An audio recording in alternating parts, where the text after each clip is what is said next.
powerful one. Welcome to this edition of Inner Growth with Usezwa Elimi. Hey, today we are taking a look at the relationship between you and your mind. First of all, let me clarify that mind is not here. We all make the mistake of going here when the word mind is mentioned. Some people go here when the mind is mentioned. You see, mind is not this body. Rather, this body is a part of the subconscious mind.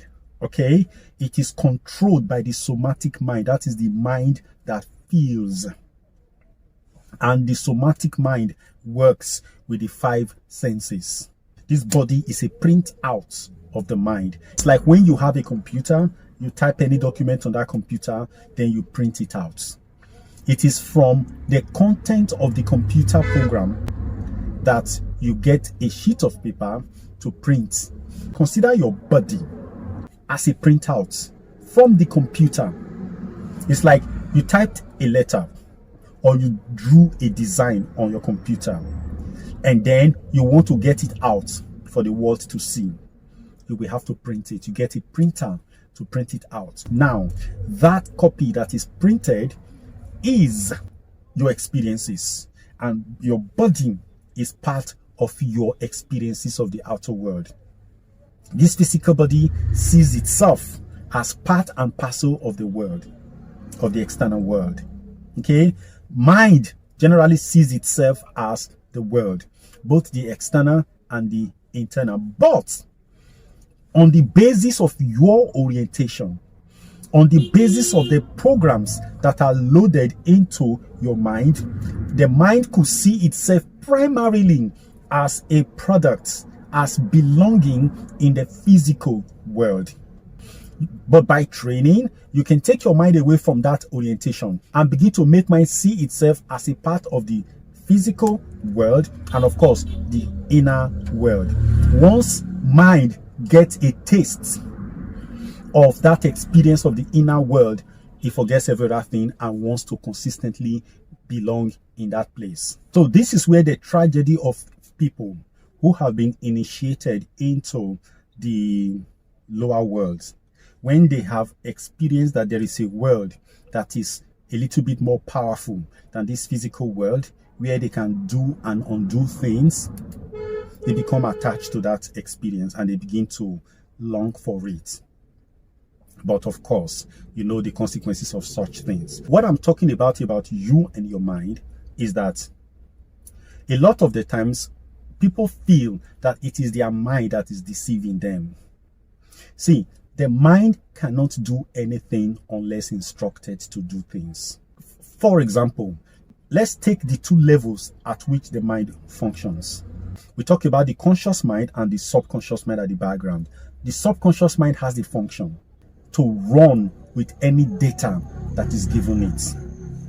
The conscious mind has a function to drive us to explore things about the world that we have not experienced. So when you want to become something, you want to become a professor, you want to become a doctor, you want to become an engineer, you want to be a prophet, a seer, whatever it is your intellect that is doing that. It is questing. It wants to know. It wants to experience. So when you go to school, what you are training is your intellect. That is the conscious mind. When you go to work, what you are exerting is your conscious mind working. It doesn't mean that it is not aided by the subconscious mind, because there are some data you will have to pull up to work with without even thinking twice. They have been loaded into your subconscious and you pull them up. Let's say, for instance, you are a singer or a dancer. At the time you were practicing how to dance and how to sing, it was at the conscious level. You are learning new tricks. And so you are so conscious doing this thing. You have some pains, you have some setbacks, but you keep doing it. Now, in the initial stages of your doing these things, there is a kickback. Your mind will resist all the pains and all the inconveniences that you are putting your body through. But you push to an elastic limit. At a point, the mind sees that, okay, this is what the boss wants, and the mind adapts to it. And you keep pushing. Within a period, if you do that thing for like 3 weeks consistently, the mind begins to adapt. 3 months, the mind breaks, the body breaks, and then heals up. And then those things you used to do and find very painful become very easy. It happens at the level of voice training. It happens at the level of dancing. It happens at the level of sport, at writing, any skill at all you want to acquire. It happens. Because when mind is not used to anything, it fights back. It resists it. But when you persist as the owner of the system, as the operator, as the leader, the mind succumbs. So every new thing we do, the mind resists. Okay? In the same way, when we consistently hit at it over a period of time, the mind succumbs to it and accepts it as the new way, and it becomes a star at it. Now, this is it. Which part of the mind do you think persists in the midst of all those hardships? It is the intellect, who is looking for reward, who is looking for a lift, okay, who always wants to expand.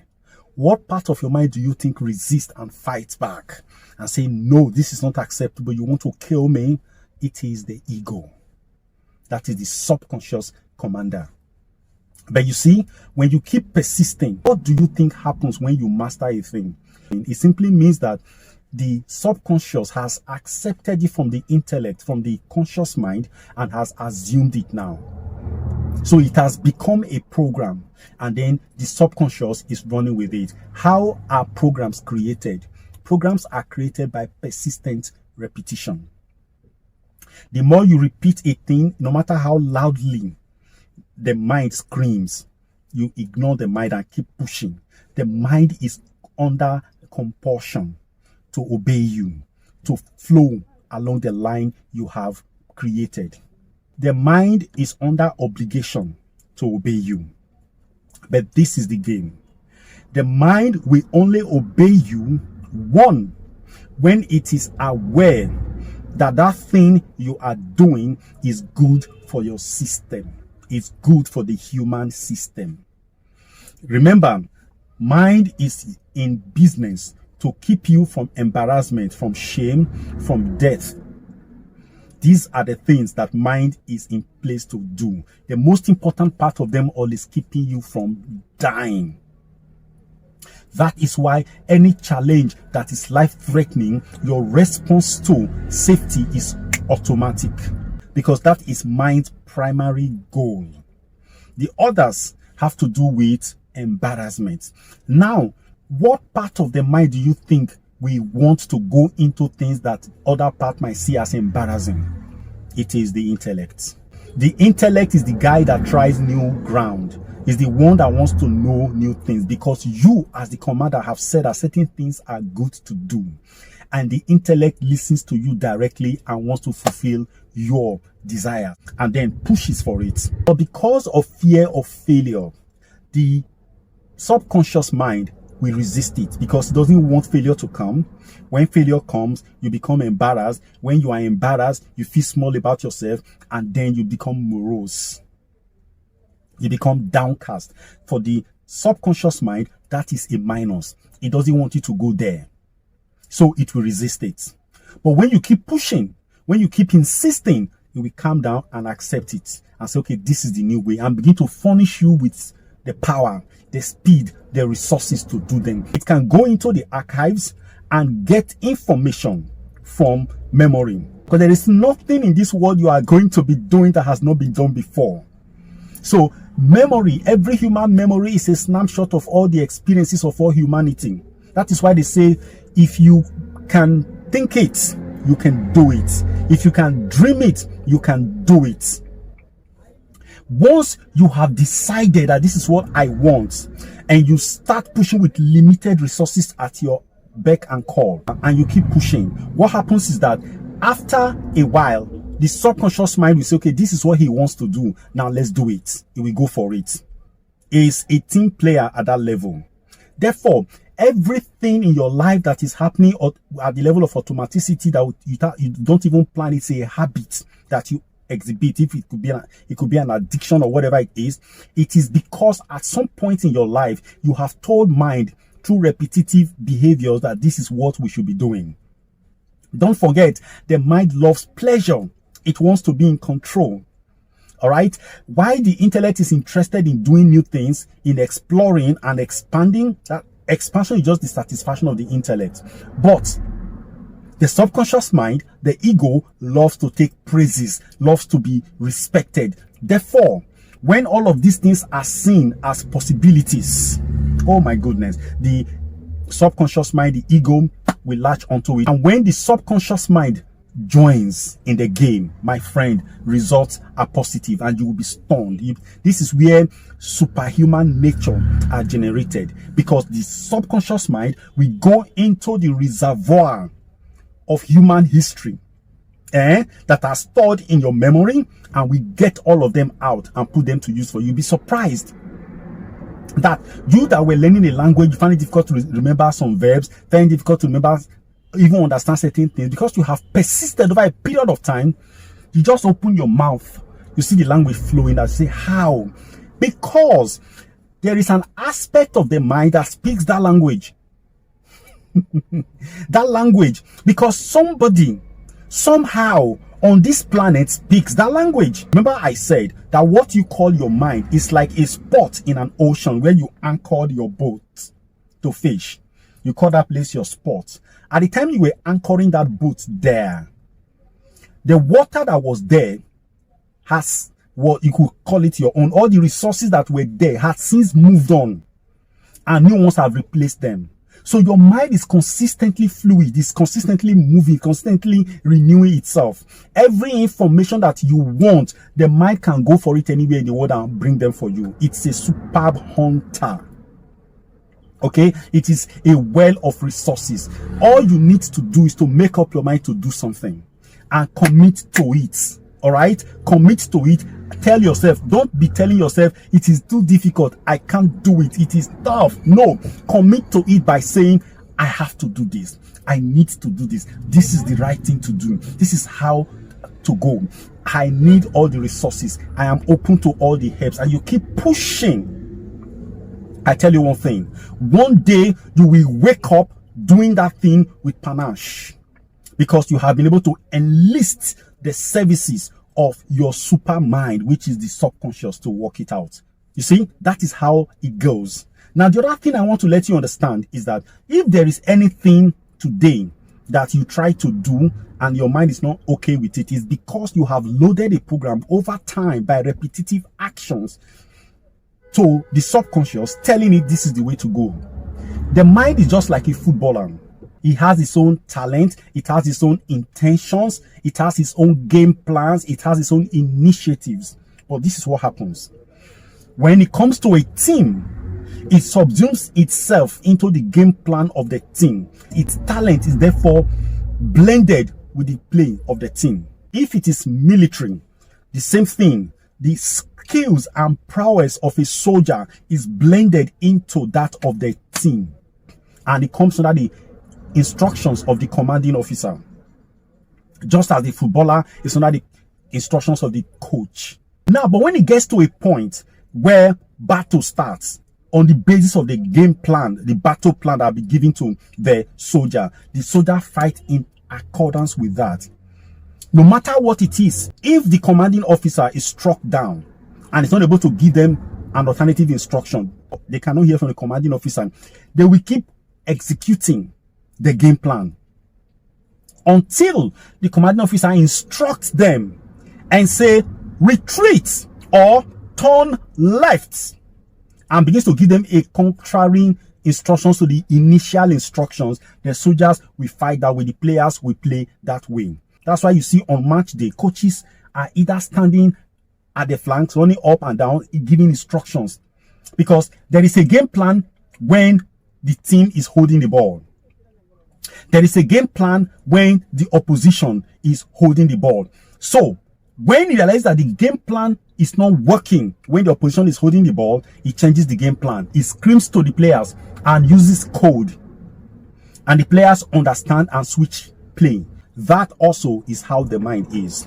But the difference between the mind and the player and the soldier is that while you can scream at the player and say, switch play, and you tell them what to do, and they quickly obey and do it, telling the mind just once is not enough.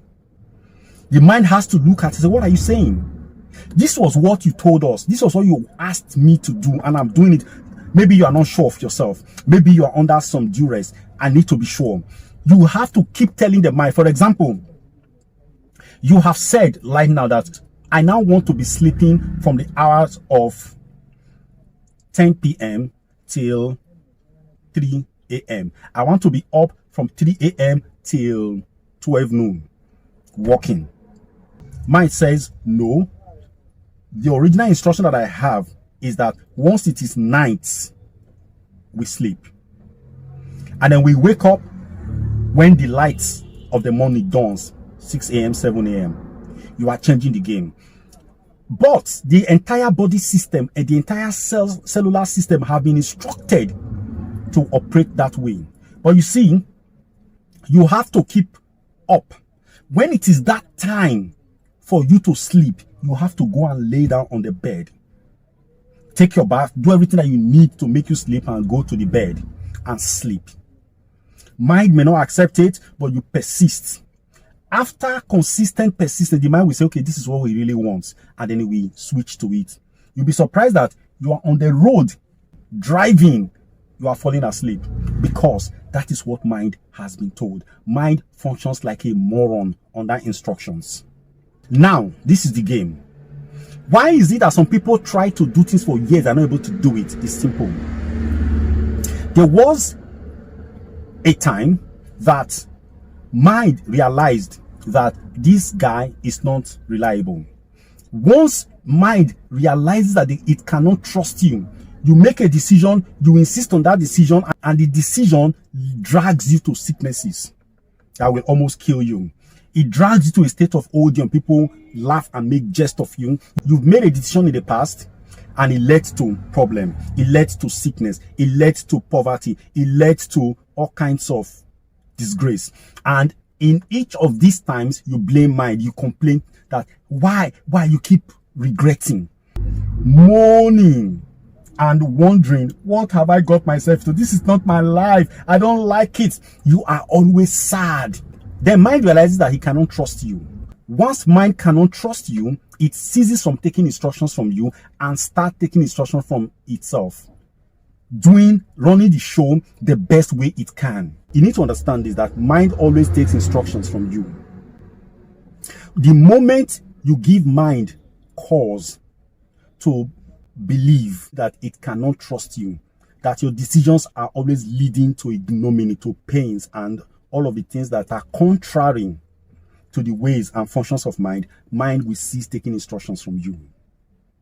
That's one. Two, when you have dragged yourself, your life, into a state where the conscious mind cannot function, because each time it tries to function, it sees that your computations are totally skewed. When the conscious mind is always in a state of confusion consistently, the subconscious mind takes over.